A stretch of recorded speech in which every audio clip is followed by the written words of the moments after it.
जमलेल्या सर्व माझ्या लढवय्या शिवसैनिक बांधवांनो, भगिनींनो आणि मातांनो, बऱ्याच वर्षांनंतर मी पुण्यामध्ये तुमच्या समोर येतोय. खरं म्हणजे मला जाहीर सभा घ्यायची होती, कारण आता लढाई मैदानामध्येच होणार, हॉलमध्ये नाही होणार. आणि जसं मी परवा मुंबईतल्या शिवसैनिकांसमोर बोलताना बोललो, ज्याचा उल्लेख संजय राऊत यांनी केला, आणि इकडे एक फोटो आहे, एक तर तू राहशील किंवा मी राहीन, आणि इकडे मला माहित नाही माझ्या पायाशी एक कलिंगड ठेवले. काही जणांना वाटलं मी त्यांना आव्हान दिलं. मी कोणत्याही ढेकणाला आव्हान देत नाही. मी म्हणजे कोण आणि तू म्हणजे कोण हे समजून घेतलं पाहिजे. मी म्हणजे माझा संस्कारित महाराष्ट्र, आणि तू म्हणजे महाराष्ट्रावरती दरोडे टाकणारा दरोडेखोरांचा, टोळक्यांचा पक्ष जो आहे, तो अख्खा पक्ष. ढेकणाला कधी आव्हान नाही देत. ढेकणं अशी अंगठ्याने चिरडायची असतात. त्याच्यामुळे कोणाला तरी वाटलं की त्यालाच बोललोय, मग त्यांनी सांगितलं माझ्या नादाला लागू नका रे. तुझ्या नादाला लागण्या एवढ्या कुवतीचा तू नाहीच आहेस. आज बरेच विषय आहेत, बऱ्याच विषयांवरती मार्गदर्शन झालेलं आहे. चला जिंकूया. बोलायला खूप सोपं आहे, पण कसं जिंकायचं आणि कशासाठी जिंकायचं हा महत्वाचा विचार आहे. कसं जिंकायचं हे सांगितलं गेलंय, आणि कशासाठी जिंकायचं याचा अनुभव तुम्हाला सर्वांना येतोय. मी माझं पुढचं भाषण सुरू करण्याच्या आधी पुणेकरांचा जो विषय, काल मला संध्याकाळी रिव्हरफ्रंट या विषयामध्ये अभ्यास करणारे जे काही पर्यावरणवादी आहेत त्यांनी माझी भेट घेतली. आणि तुम्हाला सगळ्यांना कल्पना पाहिजे, गेल्या काही दिवसांपूर्वी जो पुण्यामध्ये पूर आला होता, हा केवळ एका विभागाचा पूर नाहीये. काही हजारो संसार त्याच्यात उद्ध्वस्त झाले. पाऊस पडला, पूर आला, तसं मागे पानशेतचंही धरण फुटलं होतं. या गेल्या काही दिवसांमध्ये सुद्धा पूर्ण देशात, मग वायनाड असेल, केदारनाथ असेल, बऱ्याच ठिकाणी पूर येतोय, भूस्खलन होतंय. आणि याच्यामध्ये आपण नुसतं निसर्गावरती टाकून नाही चालणार. काही गोष्टी ज्या आपण चुकतो आहोत, मी चुकत नाही म्हणत, गुन्हे घडतायत आपल्याकडनं, या गुन्हेगारांना लटकवण्यासाठी म्हणून सुद्धा आपल्याला जिंकलं पाहिजे. फासावरती नसलं तरी उलटं लटकवलंच पाहिजे. आणि मी तुम्हाला सर्वांना विनंती करेन, पुणेकरांना खास करून, की हा अख्खा विषय हा पुणेकरांचा आहे. एक विकासाचं स्वप्न दाखवणं खूप चांगलं आहे, की इकडे जॉगिंग ट्रॅक होईल, सायकल ट्रॅक होईल, हे बरोबर आहे. पण त्याच्यासाठी माझ्या शहराची काय हानी होणार आहे ते सुद्धा दाखवा जरा. आणि मी फक्त 2 फोटो तुम्हाला दाखवणार आहे. हे घेऊन जा.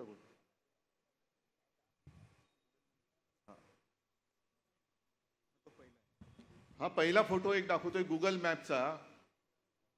मुंबईमध्ये जसं पूर आल्यानंतर आपण काही ठिकाणी त्याची उपाययोजना केली, तरी देखील यावर्षी आणखीन वेगळ्या ठिकाणी पाणी तुंबलं.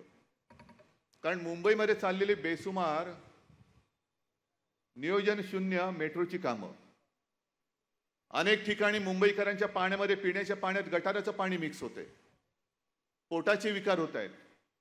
तसंच पुण्यामध्ये ही जी आपली मुळामुठ आहे, एकतर काही वर्षांपूर्वी तुम्हाला आठवत असेल नसेल, पण व्यंकय्या नायडू आले होते आणि त्यांनी विचारलं नदीचं नाव काय. मग त्यांना कोणीतरी सांगितलं की मुळामुठा.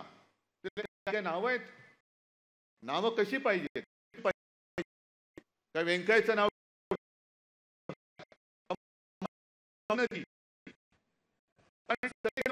मोरी चालले, पण त्यांनी सांगितल्यांची नावं बदला. नावं तर ते बदलूच शकत नाही, पण ते नद्यांचे प्रवाह बदलायला लागलेत. एक या नदीच्या प्रवाहामध्ये नाईक बेट आहे, नाईक बेट. पुणेकरांना कल्पना असेल, आहे ना रे, हो की नाही. हे नाईक बेटाचा फोटो आहे, भर टाकण्यापूर्वीचा. तुम्हाला लांबून दिसणार नाही, गुगलवरती आहे. दोन्ही बाजूनी त्या नदीचा प्रवाह जातोय. आणि हा पुढचा जो फोटो आहे तो फोटो मी दाखवतो,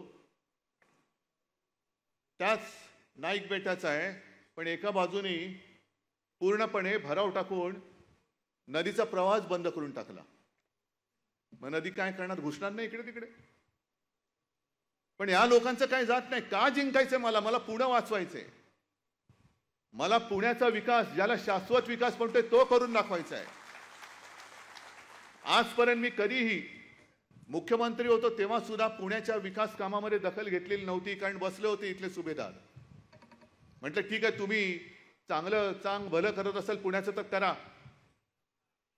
आणि आपल्या सत्तेच्या काळात ज्या गोष्टीला आपण स्टे दिला होता, आपली सत्ता, आपलं सरकार गद्दारी करून पाडल्यानंतर पुन्हा जोमाने तिकडे लाखो ट्रक ते सगळे डेब्री, राडा रोडा सगळे टाकून तो नदीचा प्रवाह बंद करून टाकला आणि पाणी माझ्या पुणेकरांच्या घरामध्ये घुसायला लागलं. याला विकास म्हणायचा? हा विकास नाही, हा विकार आहे. होय, भाजपला झालेला पैशाचा विकार आहे हा. आणि याच्यासाठी पुणेकरांनी उतरलं पाहिजे रस्त्यावरती. आपण जे उतरलो ना, एक तर तू राहशील किंवा मी राहीन, तो एवढ्यासाठी राहिले. तू बर्बादी करणारा, तू तर राहू शकत नाही. तुला घालवण्यासाठीच मी मैदानात उतरलेलो आहे.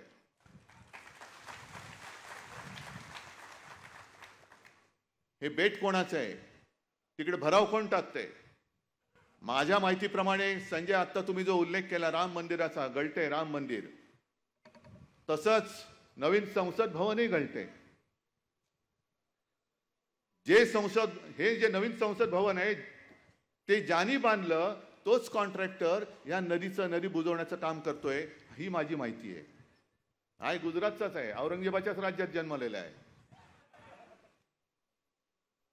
मग कॉन्ट्रॅक्टर माझा लाडका. मग काय, पैसे गेले तरी जातील, जाऊ दे, पण माझ्या कॉन्ट्रॅक्टरची तुंबडी भरली पाहिजे. पुणेकर मेला तरी चालेल, पण नदी बंद झालीच पाहिजे. कॉन्ट्रॅक्टरच्या खिशामध्ये पैसा पडलाच पाहिजे. हे कॉन्ट्रॅक्टर सुद्धा त्यांना सांगतोय, जरा 3 महिने थांबवा, नंतर तुमचा सुद्धा हिशोब चुकता केल्याशिवाय राहणार नाही आम्ही. तुमचा हिशोब चुकता करू. अरे 14 महिन्यामध्ये अजून 1 वर्ष झाले नाही नवीन संसद भवन उघडून. 1 वर्ष झालं असेल जेमतेम. किती वर्ष झाली? 1 वर्ष. मोदी जे काँग्रेसकडे हिशोब मागतायत, 60 साल में क्या किया, 70 साल में क्या किया. अरे तुम्ही 12 महिन्यात जे संसद भवन बांधले ते गळते, त्याचा हिशोब पहिला द्या आणि मग आमच्याकडे 70 वर्षाचा हिशोब मागा. 70 साल में क्या किया. तुमचं सगळंच गळतंय. नाही म्हणजे जे बांधलंय ते मी बोलतोय. काय शब्द अर्थाचा अनर्थ करू नका. बाकी कुठे मी काही पाहिलेलं नाही. पण संसद भवन गळते, राम मंदिर गळते, पेपर लीक होत आहेत. सगळं गळती सरकार. याला म्हणायचं नाही तर दुसरं कोणतं आहे? हे गळती सरकार आहे. आणि पुणेकरांना सुद्धा मी विचारतोय की गेल्या 10 वर्षापूर्वी जे काही पुणे होतं आणि ज्या एका विश्वासाने, तेव्हा आमचं सुद्धा पाप आहे, आम्ही सुद्धा यांना पाठिंबा दिला होता, हिंदुत्वाच्या वेडापायी दिला होता. मग 10 वर्षापूर्वीचं पुणे अधिक चांगलं होतं की हे सगळं बट्ट्याबोळ झालेलं पुणे अधिक तुम्हाला चांगलं वाटते? ह्याचं उत्तर द्या. आणि मग तू तरी राहशील नंतर मी तरी राहीन, होऊन जाऊ दे, काही असेल. आता काय तुम्ही काय बोललात? खड्ड्याचं पुणे झालंय. सगळीकडेच खड्डे खड्डे, मुंबईत सुद्धा खड्डे. म्हणजे जे छाती ठोकपणाने सांगत होते आमचे नितीन गडकरी की असे रस्ते मी बनवेन की 200 वर्षामध्ये खड्डेच पडणार नाही. अजूनही मुंबई गोवा रस्ता होत नाहीये. कोकणामध्ये जा, अजून गचके गचके गचके खातच जावं लागतं. गणपती बाप्पा चाकरमानी दरवर्षी तो सीझन आला की सगळे नाटकं होतात, सगळे राजकारणी जातात खड्डे बघायला. मग हे सगळे खड्डे जे आहेत त्याचा एक चांगला फोटो तयार करा आणि एक खड्डा पुरुष म्हणून पुरस्कार द्या त्यांना. खड्डा पुरुष, जसं युग पुरुष असतं तसं खड्डा पुरुष कोण? हे आमचे टरबूज. जाऊ द्या, कुठेही खड्ड्यात घाला त्याला. गेल्या काही दिवसापूर्वी मला वाटतं ह्याच सभागृहात एक कार्यक्रम झाला असेल बहुतेक ना, झालं होतं की नव्हतं? कोणाचा? बालेवाडीला झाला होता. म्हणजे इतिहासामध्ये जर का आपण डोकावलं तर शाहिस्ते खान जरा तरी हुशार होता. त्याचं बोटावरती निभावलं. 3 बोटं इकडे पुण्यातच कापली गेली होती. पुन्हा महाराष्ट्रात नाही आला. नको रे बाबा, बोटावरती निभावलंय. त्यातनं काही शहाणपण यांनी घेतला असता तरी परत आले नसते. पण हे परत आले. कशासाठी आले? महाराष्ट्राने जे फटके दिले त्याचे वळ कोणाकोणाच्या अंगावर कुठे कुठे कसे उठले ते वळ बघायला आले होते. अरे तुझ्या कुठे उठला, माझ्या कुठे उठला? आणि त्यांचे मोरके कोण कोण आले होते?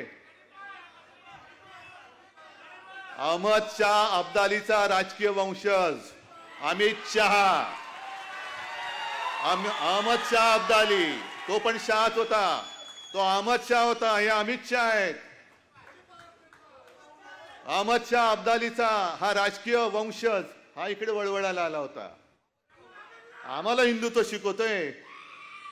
अरे नवाज शरीफचा केक खाणारी अवलाद तुमची. तुमच्याकडनं आम्ही हिंदुत्व शिकायचं? शिवसेनेने हिंदुत्व सोडलं का? आम्ही हिंदुत्व सोडू? कशासाठी सोडू? केवळ काँग्रेस सोबत आम्ही गेलो. तुम्ही नालायकपणाने केलं. जे शंकराचार्य म्हणाले विश्वासघात करने वाला हिंदू नाही हो सकता, तो विश्वासघात तुम्ही आमच्याशी केलेला आहात. आणि शंकराचार्य म्हणतात जो विश्वासघात करतो तो हिंदू नाही. मग तुम्ही आमचा विश्वासघात केल्यानंतर शंकराचार्य जे म्हटलेत मग तुम्ही हिंदू आहात की नाही आहात? आणि तुम्ही जे काय करता सत्ता स्थापनेसाठी, अगदी तुमचे पूर्वज जरी काढले 1940 सालापासून, श्यामाप्रसाद मुखर्जी, मी नाशिकच्या शिबिरात सुद्धा बोललो होतो. मुस्लिम लीगने, तेव्हाच्या मुस्लिम लीगने देशाची फाळणी मागितली होती. त्या मुस्लिम लीग बरोबर मांडीला मांडी लावून बंगालमध्ये सरकारमध्ये स्थापन होणारे यांचे राजकीय बाप श्यामाप्रसाद मुखर्जी, मेहबूबा मुफ्ती महम्मद बरोबर ती सरकारमध्ये सामील होणारी ही भाजपा. आज सुद्धा चंद्रबाबू नायडू हा काय हिंदुत्ववादी माणूस आहे? नितीश कुमार हे काय हिंदुत्ववादी माणूस आहेत? पण त्यांनी मुस्लिम समाजासाठी जे काय म्हटलेलं आहे त्याच्याकडे डोळे झाक करून आम्ही आमचं सांगतो, आमचं हिंदुत्व कसं आहे हे आम्ही जाहीरपणाने सांगतोय. अरे पहिले तुम्ही तुमचं हिंदुत्व कसं आहे अमित शाह ते तरी सांगा ना आम्हाला. एकदा मोदी आम्हाला सांगतात की त्यांचं बालपण हे मुस्लिम कुटुंबियांच्या सोबत गेलेलं आहे. ईदच्या वेळेला ते ताजिया खाल्लं पण जायचे. ईदच्या दिवशी त्यांच्या घरचं जेवण मोदीजींच्या घरी यायचं. मग हे जर तुमचं हिंदुत्व किंवा तुमची धर्माची संकल्पना असेल तर उत्तर प्रदेशमध्ये आता आदित्यनाथनी जे काय लावलं होतं ते कोर्टाने हाणून पाडलं. कावड यात्रा जी वर्षानुवर्ष चालले, त्या मार्गावरती जेवढी दुकानं आहेत त्या दुकानदारांच्या मालकांची नावं त्याच्यावर लावायची, हा हिंदू आहे का मुसलमान आहे. मग मोदींचं हिंदुत्व आम्ही मानू तुमचं आहे म्हणून का ते आदित्यनाथ सांगतायत ते तुमचं हिंदुत्व आहे? तुम्ही वाटेल ते करता. आम्ही काय म्हटलं तर लगेच त्यांनी हिंदुत्व सोडलं. मग आणखीन त्यांनी एक शब्द काढलाय, ते हिंदू मुसलमान मुला मुलीचं लग्न झालं आणि काय झालं की लव जिहाद. मग तसं मी म्हणतोय तुम्ही बेशरमपणाने तुमच्या सत्तेसाठी सरकारमधनं माणसं फोडताय, पक्ष फोडताय, पक्ष चोरताय. कोणत्याही पक्षाच्या जाहीरनाम्यामध्ये मुसलमानांसाठी काही जर का असेल तरी देखील तुम्ही त्यांना जवळ करताय. आणि आम्ही आमचं हिंदुत्व जे काय आहे ते सांगितल्यानंतर मुसलमान आमच्या सोबत असतील तर आम्ही औरंगजेबाचे फॅन क्लब. मग तुमचं जे काय चाललंय हा सत्ता जिहाद नाहीये, हा सत्ता जिहाद आहे. सत्तेसाठी वाटेल ते, म्हणजे तुम्ही काही करा पण आम्हाला सत्तेत घेताय तर तुम्ही आमचे. आणि म्हणून मी अमित शहाना मुद्दामून काही वाक्य ऐकवण्यासाठी म्हणून एक कागद घेऊन आलेलो आहे. हे कोणी लिहिले? ज्या वेळेला आणीबाणी होती त्या आणीबाणीच्या काळात अनेक जणांना तुरुंगात टाकलं गेलं. सरदार वल्लभभाई पटेलांनंतर इंदिरा गांधींनी तेव्हा RSS वरती बंदी घातली होती. आणि तेव्हाचे जे RSSचे प्रमुख होते बाळासाहेब देवरस हे येरवड्यामध्येच तुरुंगात होते. तुम्ही जे काय आता सांगताय ना संविधान, हत्या दिन, आणि तुम्ही जो काही विरोध केला होता, ती देवरसांची पत्र काढा, ते पुस्तक आहे. आणि ती पत्र वाचल्यानंतर कळेल संघाचा आणीबाणीला पाठिंबा होता का विरोध होता, ते त्या पत्रातून कळेल. पण देवरसांनी 2 पत्र ही तत्कालीन पंतप्रधान इंदिराजींना लिहिली होती. आणि त्याच्यामध्ये संघ म्हणजे काय आहे ते त्यांनी सांगितलं होतं. हिंदी में है, थोड़ा सा पढ़ने की कोशिश करता हूं.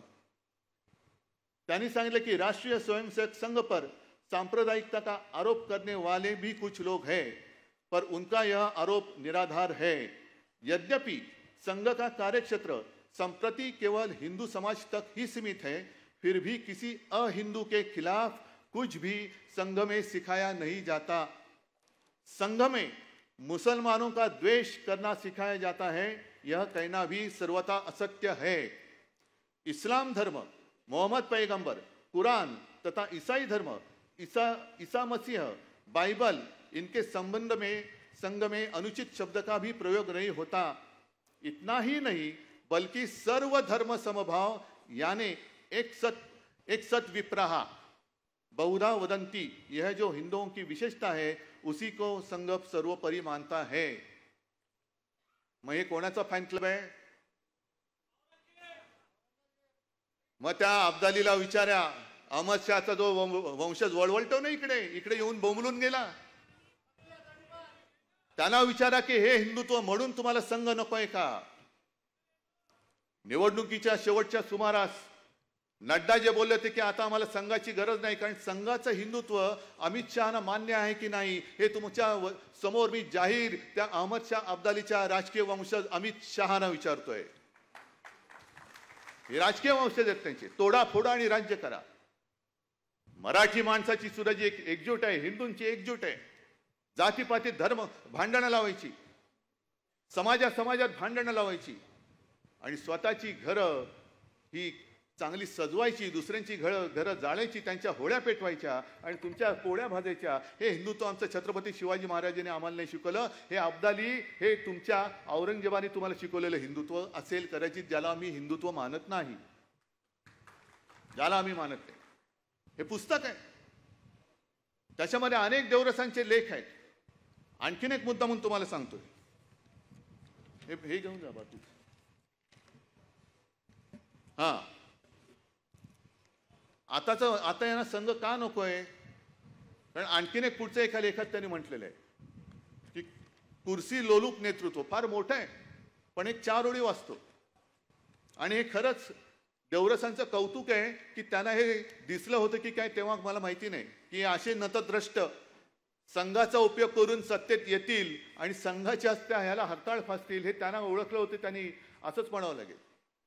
आणि त्यांनी जे लिहिलेलं आहे कि सत्ता में जब आदमी आता है, कुर्सी पर बैठता है तो कुर्सी का कुछ ना कुछ मोह होने लगता है और आहिस्ता आहिस्ता फिर मेरा दल यह विचार बहुत मात्रा में प्रभावी होता है और सारी नीतियां देश के कल्याण के लिए न होकर या तो खुद के लिए या दल के हित के लिए होने लगती है.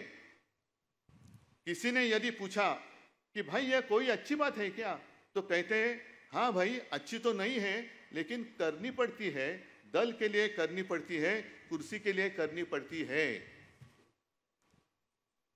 अब्दाली वाचताय किंवा तुमच्या माध्यमातून या चॅनलच्या माध्यमातून ऐकताय, हिंदी में लिखा है. मराठी तो आपकी समझ में आने वाली बात नहीं है. मराठीचा जो काही ठसका आहे आणि जो काही फटका आहे लोकसभेमध्ये आम्ही तुम्हाला दिलेला आहे. पण तुम्हाला मराठी इतके वर्ष महाराष्ट्रात राहून कळत नसेल तर मुद्दामून तुमच्याच देवरसाने लिहिलेल्या हिंदीतले हे 4 ओळी ज्या आहेत त्या अब्दाली तुम्ही वाचा. आणि खुर्चीचा मोह काय आहे, पक्षाचा स्वार्थ कसा आहे, त्याच्यासाठी तुम्ही कसं काय सगळी वाट लावून काम करता आहात ते त्यांनी देवरसाने त्यावेळेला लिहून ठेवलेले. आज इतक्या वर्षानंतर आम्हाला जे वाटत होतं की हिंदुत्व हिंदुत्व हिंदुत्व आहे ना, त्यावेळेला हा एक विचार होता, नक्की होता. पण आम्ही जे काही हिंदुत्व म्हणतोय तो हिंदुत्व हा छत्रपती शिवाजी महाराजांचा जो महाराष्ट्र धर्म आहे त्या महाराष्ट्राला धर्माला पुढे नेणारं आमचं हिंदुत्व आहे, साधू संतांचं हिंदुत्व आहे. आणि मी का तडफेने उतरलोय, एक गोष्ट आपण लक्षात घेतली पाहिजे की आपण जेव्हा म्हणतो हर हर महादेव, जय भवानी जय शिवाजी. काय आपल्याला अधिकार काय आहे? छत्रपती शिवाजी महाराजांकडनं असं आपण काय घेतलंय की त्यांच्या जयंत्या आपण साजऱ्या करतोय, राज्याभिषेक दिन साजरा करतोय, अगदी दैवतासारखी त्याची पूजा करतोय. जर महाराज तुमच्या समोर उभे राहिले आणि विचारलं काय रे तू असं माझ्याकडनं काय घेतलंस की असा मोठा रुबाबात माझं नाव घेतोयस, काय घेतलंस नेमकं? तर मला असं वाटतं आत्ताच्या काळामध्ये आपण तोच एक त्यांचा गुण घेतला पाहिजे. मिर्झा राजे जयसिंग हिंदूच होता, पण औरंगजेबाच्या पदरी त्याचे पाय चाटणारा सरदार होता. जसे हे गद्दार तिकडे गेलेत आपलं सरकार पाडून, तसंच प्रत्येक वेळेला भगव्याला घात भगव्याचा कोणी केला असेल तर तो शत्रूने नाही केला तर गद्दारांनी केलेला आहे. गद्दारांनी आपला घात केलाय. मग तो आपल्या छत्रपती संभाजी राजेंचा असेल, स्वराज्याचा असेल. घात केला तो आपल्या गद्दारांनी केला. आणि त्याही काळामध्ये मिर्झा राजे जो का आला प्रचंड समुद्रासारखं सैन्य घेऊन, आणि त्यांनी ओळखलं होतं की हा माणूस वेगळा आहे, हा राजा वेगळा आहे, ह्याचा जो जीव आहे तो सिंहासनात नाही अडकलेला, तो जनतेमध्ये अडकलेला आहे. कारण हे रयतेचं राज्य आहे. रयत म्हटल्यानंतर कोणत्याही इतर वस्तूपेक्षा जनतेचा प्राण हा महत्वाचा आहे. शेतकऱ्याच्या भाजीच्या देठाला सुद्धा हात लागता कामा नये, हे जर का आदेश देणारा हा राजा असेल तर त्याचा जीव हा जनतेत अडकलाय. म्हणून त्यांनी जनतेची कत्तल सुरू केली. आणि जनतेची कत्तल सुरू केल्यानंतर महाराजांसमोर पर्याय नव्हता, शरण जावं लागलं. मग पुढचा सगळा तुम्हाला तो सगळा विषय माहिती आहे.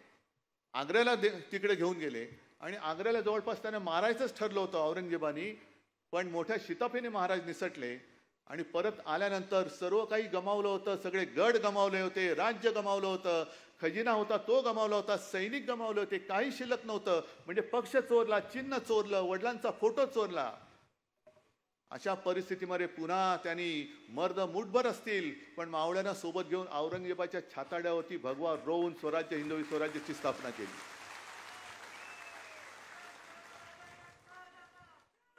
मग आपण हे नाही करू शकत? आपण नाही करू शकत? अरे तेव्हाची लढाई वेगळी होती. तेव्हा ईडी, इन्कम टॅक्स, सीबीआय नव्हतं. सरळ तलवार घेऊन यायचे आणि जे मी म्हणतो ना तू राहशील किंवा मी राहीन, जसा सिंहगडाच्या वेळेला तानाजी आणि तो उदयसिंग म्हणजे समोरासमोर भिडायचे, लढाई व्हायची, रक्तबंब वाढवायचे, कोणाचा हात कापला जायचा, कोणाची गर्दन छाटली जायची, कोणाचे पाय जायचे. तरी देखील उभं राहिलं का? चला जिंकूया. हा महाराजांनी तेव्हा सुद्धा एक आदेश दिला असेल, चला जिंकूया. का?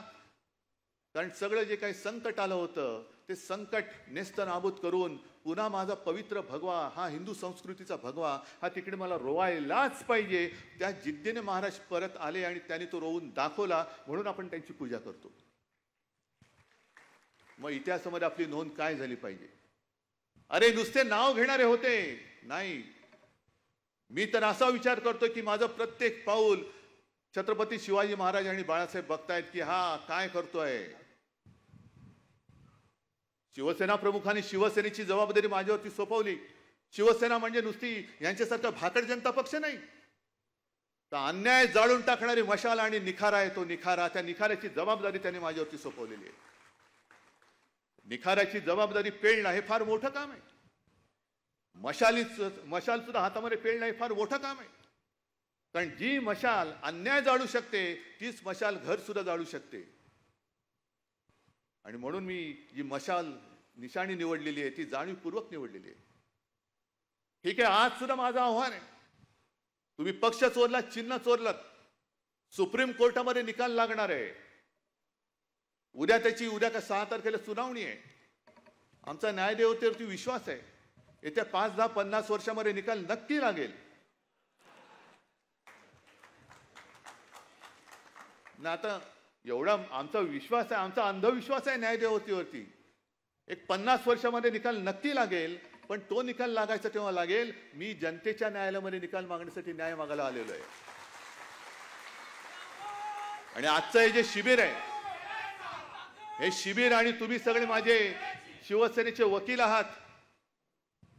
जनता आपला न्यायाधीश आहे आणि त्या न्यायाधीशाकडे जाऊन आपल्या संघटनेची, आपल्या शिवसेनेची बाजू मांडणारे तुम्ही शिवसेनेचे दूत आहात, शिवसेनेचे वकील आहात. ही जनता न्यायालयामध्ये सुनावणी आजपासून सुरू झाली आणि निवडणुकीचा निकाल लागेल तेव्हा जनतेच्या रूपाने बसलेला तिकडे तो जनता जनार्दन रूपी न्यायाधीश असेल, त्यांनी दिलेला न्याय हा आपल्या बाजूने असेल, हा मला आत्मविश्वास आहे, हा मला आत्मविश्वास आहे. बाकी कोर्टाला सुद्धा मी विनंती अनेकदा केलेली आहे. एक शेवटची विनंती करतो, नाही तर आम्ही आता नाच सोडतो. लोकशाही ही केवळ शिवसेनेची लढाई नाहीये. अपात्रतेचा निर्णय आता संपली, टर्म संपली. आता उद्या जरी त्यांना अपात्र ठरवलं तरी देखील उद्याची निवडणूक लढवू शकतात. मग आम्हाला मिळाला कुठे नाही. पण आज आम्ही तुमच्याकडे एका आशेने बघतोय की दिवसा ढवळ्या लोकशाहीचा खून करून चोर बाजार मांडणारे खुनी जर का आमच्या राज्यावरती राज्य करत असतील तर आम्ही कोर्टाकडनं अपेक्षा केल्यानंतर तिथून जर न्याय मिळायला विलंब होत असेल तर दुसरा आम्ही कोणाकडनं अपेक्षा करायची न्यायाची? मी माझ्या जनतेकडनंच करणार. कारण जनताच मग त्याला साक्षीदार आहे. जो गद्दारांनी चोर बाजार मांडलेला आहे संपूर्ण, आणि आता रेवड्या उडवत आहेत. एक तर लुटालूट प्रचंड चाललेली आहे. म्हणजे पुण्यामध्ये लुटतायत, मुंबईमध्ये लुटतायत, सगळीकडे कॉन्ट्रॅक्टर आणि कॉन्ट्रॅक्टर देऊन टाकतायत आणि त्या रूपाने पैसा उभारतात. हाच पैसा या निवडणुकीमध्ये वापरणार आणि हे कमी पडतंय. म्हणून आता लाडकी बहीण असेल, आणखीन काही असेल, म्हणजे तुम्ही लाच घेऊन मतं विकत घ्यायला बघताय. महाराष्ट्र हा स्वाभिमानाने जगणार आहे, भिकेवरती जगणारा महाराष्ट्र नाहीये. महाराष्ट्राला पाहिजे ते हक्काचं पाहिजे. आज सुद्धा त्या माऊलीला आपण मदत केली. शेतकरी काय मागतात ते द्या. त्या माऊलीला 1500 रुपये द्या. तिचा मुलगा येतोय परत. ज्या घरामध्ये शेतकऱ्याने आत्महत्या केल्या, अनेक घरामध्ये बेकार तरुण आहेत. तरुण गेल्या 10 वर्षापूर्वी काय त्यांचं वय होतं, आज त्यांचं काय वय आहे, आणि त्या घरामध्ये तुम्ही त्याच्या बहिणीला, त्याच्या आईला 1500 रुपये देऊन काय सांगणार आहात? 1500 रुपयामध्ये घर चालवणार आहात? मग हक्काचं द्यायचं नाही. जर तुम्ही हक्काचं मागाल तर याद राखा, मोदी आणि अब्दालीची हीच योजना आहे. आम्ही देऊ त्याच्यावरती जगा, पण हक्काचं कमवाल तर आम्ही तुमच्या मागे ईडी, इन्कम टॅक्स, सीबीआय लावू. इकडे स्वाभिमानाने नाही जगायचं, ताटमानेने जगाल तर याद राखा तुरुंगात टाकू. आमच्या समोर याल तर हातामध्ये भिकेचा कटोरा घेऊन आणि खाली मान घालून यायला पाहिजे. हे तुम्हाला मंजूर आहे? आणि ह्यालाच मी म्हणतो, एक तर मी तरी राहीन, नाही तर तू तरी राहशील. अन्यायावरती वार करणार तरी राहील, नाहीतर अन्याय करणार तरी राहील. हा लढा उद्धव ठाकरेचा नाहीये. हा लढा केवळ शिवसेनेचा नाहीये. हा लढा माझ्या छत्रपतींच्या महाराष्ट्राचा आहे. दरवेळेला जे आपण सांगतो, सेनापती बापटांचा दाखला देतो, महाराष्ट्र आधार या भारताचा, तो आधार भारत आज महाराष्ट्रामध्ये शोधतोय. आणि एकदा आपण हे करून दाखवले. आज सुद्धा माझ्याकडे जे येतात, इतर राज्यातनं काही लोक येतात. ममता दीदी येऊन गेल्या, आणखीन काही लोक येऊन गेले आणि अनेक जण येऊन सांगतात की उद्धवजी आपने देश को दिशा दिखाई. 1 डिसेंबर जानेवारी पर्यंत या हुकुमशहाच्या विरुद्ध बोलण्याची कोणाची हिंमत होत नव्हती, ती महाराष्ट्राने दाखवली. म्हणून आपण हा लढा देऊ शकलो. आहे ना, ही तर आपली परंपरा आहे, अन्यायाविरुद्ध लढणं. त्याही काळामध्ये आम्ही शाळेमध्ये हे सगळं शिकलो, तुम्ही पण शिकलेला आहात. आपल्या शाळेची पुस्तकं एकच होती, धडे एकच होते. पण नुसते वाचून मार्क मिळवण्यासाठी ते धडे नव्हते, तर आयुष्यामध्ये ते संस्कार गिरवण्यासाठी म्हणून ते धडे होते. लोकमान्य टिळकांना जे म्हणतात असंतोषाचे जनक, स्वराज्य हा माझा जन्मसिद्ध हक्क आहे आणि तो मी मिळवणारच. मग तेच आज आम्ही म्हणतोय. त्या काळामध्ये जसे टिळक हे महाराष्ट्राचे एक मराठी माणूस देशातल्या इंग्रजांच्या विरुद्धचा असंतोषाचा जनक झाला, तसं आज ह्या मोदी शहांच्या हुकुमशाही विरुद्ध माझा महाराष्ट्र आणि माझी शिवसेना ही आजच्या हुकुमशाहीच्या विरुद्धची असंतोषाची जनक आहे. आणि जसं ते म्हणाले होते की स्वराज्य हा माझा जन्मसिद्ध हक्क आहे, तो मी मिळवणारच, तसं आज सुद्धा आम्ही म्हणतोय की होय, स्वराज्य हा माझा जन्मसिद्ध हक्क आहे आणि तो मी राखणारच. म्हणून आम्हाला जिंकायचंय. कारण ही नुसती एवढ्या जागा पाहिजेत, तेवढ्या जागा पाहिजेत नाही, मला अख्खा महाराष्ट्र पाहिजे. मला महाराष्ट्राचा काना कोपरा हा स्वाभिमानाने उठलेला पाहिजे, पेटलेला पाहिजे. मला संपूर्ण महाराष्ट्रातल्या दऱ्याखोऱ्यांमध्ये या हुकुमशाही व्यापारी हुकुमशहांच्या विरुद्ध एक रान किंवा वणवा पेटलेला पाहिजे आणि ते वणवा पेटवण्याचं काम तुमच्यावरती दिलेलं आहे हिम्मत तुमच्यामध्ये करणार ती काम कारण हातामध्ये तलवार आहे ठीक आहे पण ही तलवार जसं त्या मुनगट्टीवाराने आणली वाघ नख अहो मुनगट्टीवार नखाच्या मागे वाघ असतो ना तेव्हा त्या वाघ नखाला अर्थ असतो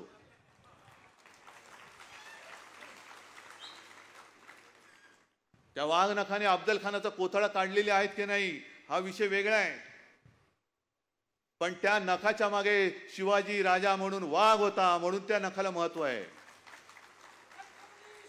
आणि त्या नखाच्या मागे जर मुनगट्टीवार असेल तर पेलवतंय का ते तुम्हाला हा झेपते का वाघ नख आणि मुनगट्टीवार कुठेतरी काहीतरी जुळते पण तुम्ही माझ्या महाराष्ट्राच्या स्वाभिमानाला त्याच्या गळ्याला नख लावताय तेव्हा निवडणुकीत वाघ नख कशी असतात ती वाघ नख ही माझ्या समोर बसलेली आहेत ही महाराजांची वाघ नख खरी वाघ नख ही महाराष्ट्राची जनता आहे ही शिवाजी महाराजांची वाघ नख म्हणजे महाराष्ट्रातली जनता आहे आणि हीच वाघ नख घेऊन उद्याच्या निवडणुकीत हा जो अब्दाली आपल्यावरती चालून आलेला आहे होय मी त्याला आजपासून अब्दाली म्हणतोय अहमद शाह अब्दाली म्हणतोय मला तुम्ही नकली संतान म्हणता तेव्हा लाज नाही वाटत मला तुम्ही औरंगजेबाचा फॅन क्लब म्हणताना तुमची जीभ नाही अडखळत मग तुम्ही अहमद शाह अब्दाली असाल आणि आहातच तर मी कशाला घाबरू हा अहमद शाह अब्दाली पाहिजे का मी पाहिजे हे तुम्ही ठरवायचं आहे महाराष्ट्राचा स्वाभिमान पायदळी तुडवणारा अब्दाली पाहिजे औरंगजेब पाहिजे छत्रपतींचा महाराष्ट्र हा अभिमानाने स्वाभिमानाने हा असा धगधगत्या निखाऱ्यासारखा भगवा हातामध्ये घेऊन नाचणारा शिवसैनिक पाहिजे हे तुम्ही ठरवायचंय आणि आजचं हे संकलन खूप चांगलं झाले ही मशाल आता घरोघरी घेऊन जायची अनेक ठिकाणी मला कल्पना आहे की आपल्या शाखांच्या बोर्डवरती आज देखील धनुष्यबाण आहे नाही आता तिकडे मला मशाल पाहिजे आणि मशाल केवळ बोर्डवर नकोय मशाल ही आपल्या हृदयात धगधगती पाहिजे आणि आणखीन एक सांगतो हे फार छान केलेलं आहे याच्यात कुठेही काही चूक नाहीये फक्त एक कमी आहे तो म्हणजे शिवसेनेचा वाघ